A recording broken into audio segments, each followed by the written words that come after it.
warahmatullahi wabarakatuh. Hari ini khusus kita bahas buat tugas 1 ya, tentang karil. Jadi mbak-mbak yang bikin silakan mbak-mbak sama mas-mas yang menerangkan. Saya mendengarkan dan kita diskusiin sama-sama. Oke?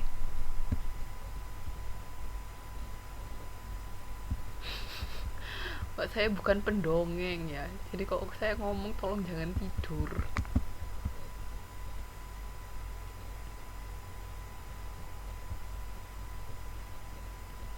Ayo, siapa dulu Mbak Suyati? Mbak.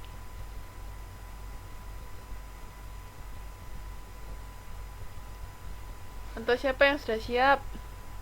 Silahkan. Mbak Cucu dulu tak atau Mbak Ami dulu? Halo? Halo? Mbak Cu dulu aja tak Mbak Cu?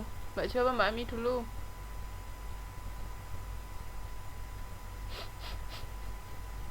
Mbak Ami duluan aja ya Mbak.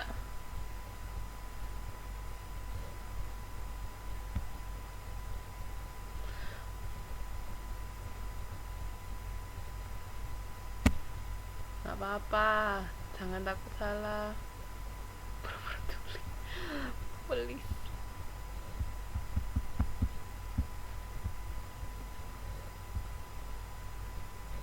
Oke.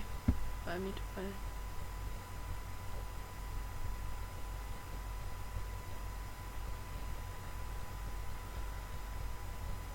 Ayo Mbak, silakan.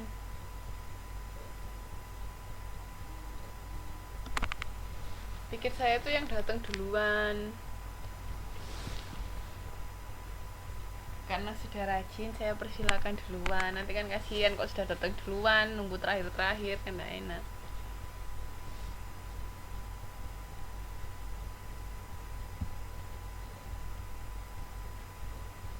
Ya ini Mbak Ami. Kepala. Pipi.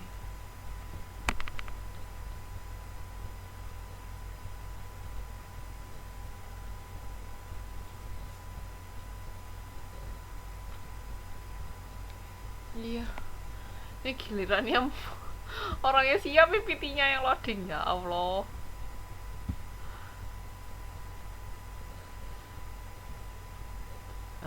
Sudah. Oke, silakan Mbak.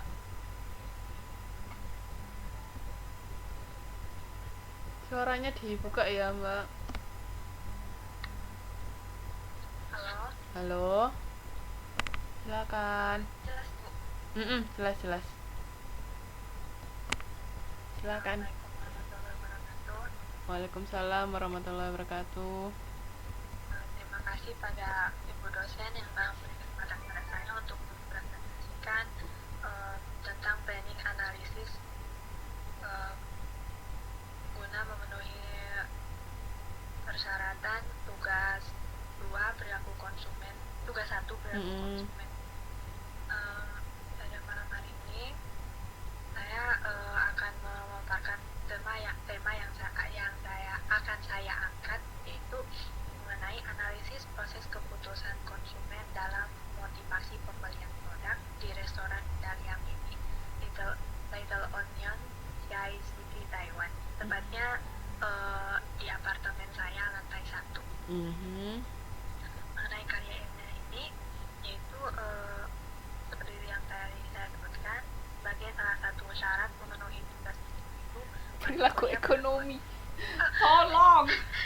Perilaku Ini bukan perilaku ekonomi. Perilaku konsumen. Oke. Yang disusun oleh saya sendiri. Ya udah saya lanjut ini. Oke. Kekecilan ya, nggak bisa. Kecil banget. Nggak bisa. Iya, gimana nih cara besarinnya? Tunggu. Atau Mbak bisa baca punya Mbak sendiri? Ya udah.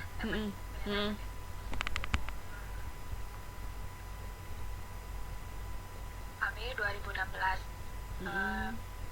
Analisis proses keputusan konsumen dalam motivasi pembelian produk di restoran Italia Mini, yaitu yaitu Little Union, tepatnya di Jiaxi di sini Taiwan, menemukan perubahan pola konsumsi masyarakat yang beraneka ragam, memunculkan konsep penghidangan makanan yang lebih beraneka rasa dan berbeda dengan tempat lain.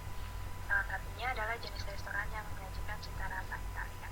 Peluang usaha ini dimanfaatkan oleh banyak pemilik modal dalam industri restoran ini di Taiwan.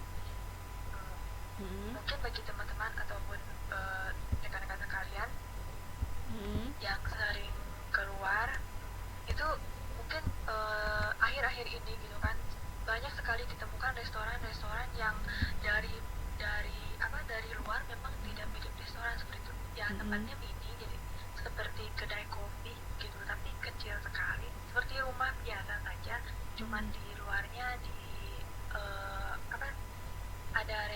ada reka-rekanya tersendiri gitu. Nah di dalamnya itu mungkin hanya bisa, kenapa dikatakan mini karena memang mini gitu kan, di dalamnya mungkin hanya bisa masuk 20 sampai 30 orang, bahkan ada yang lebih kecil yaitu sampai hanya menampung 15 orang. Nah mengenai restoran kecil terus restoran mini yang saya akan teliti ini kebetulan di dalamnya bisa menampung sebanyak 25 orang. Kenapa kok Mbak tertarik ini? Rame tak Mbak tokonya? Restorannya, sorry. Waalaikumsalam, ya Mas Supianto, enggak apa-apa. Kenapa kok Mbak milih restoran ini?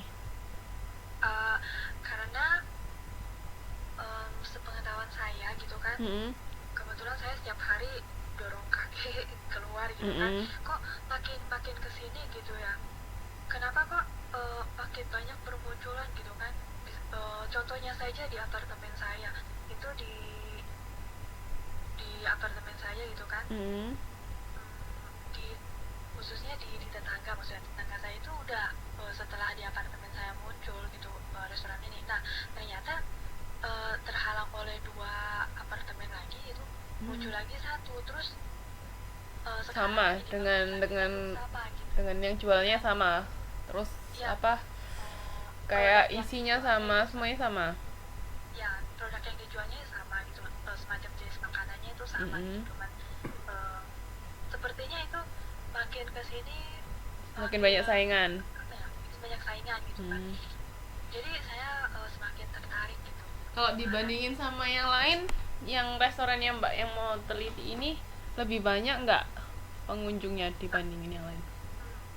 Makanya kenapa saya memilih restoran yang pas gitu di bawah apartemen saya, karena sebelum adanya restoran yang ini gitu kan, sebenarnya di itu kan nanti saya disebutkan ini di jalan mana gitu kan, di Changren, di Changren ini sudah saya teliti sepanjang jalan Changren. Kebetulan jalan Changren itu cuman tidak terlalu panjang gitu kan, jaraknya cuma berapa saja gitu.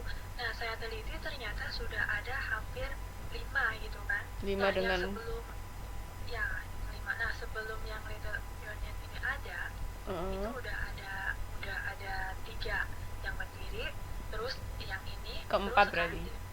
Ini keempat ya, terus sekarang dibangun 2. Yang dibangun yang sudah dibangun 1. Nah yang sekarang masih dalam tahap proses pembangunan itu juga 1 gitu kan. Nah yang dahulu itu yang 3, karena saya juga kurang tahu, saya datang ke Jai hanya hampir 2 tahun saja. Saya sudah bertanya ini sama kakek saya, sebenarnya itu restoran udah adanya sejak kapan gitu kan. Nah yang 1 itu sebenarnya kata kakek itu udah ada sejak 3 tahun yang lalu, kurang lebih ya, karena dia juga tidak pas gitu. Saya kurang 3 tahun yang lalu, tapi ternyata tiap hari itu dia itu nggak ada orang gitu. Kebetulan pas saya datang ke sini karena udah mau istilahnya apa ya, udah nggak ada orang banget gitu kan. Tiap hari tuh cuma ada 1, kadang nggak ada banget gitu kan, karena saya pagi siang sama sore itu pasti keluar gitu kan, pakai terapi. Jadi pas kebetulan waktu makan ternyata kok makin kesini masih nggak banyak orang. Nah akhirnya yang pertama kali ada itu sekarang udah di sama orangnya itu, yang jualannya yang menjadi istilahnya laupannya gitu kan. Sekarang dia pindah produk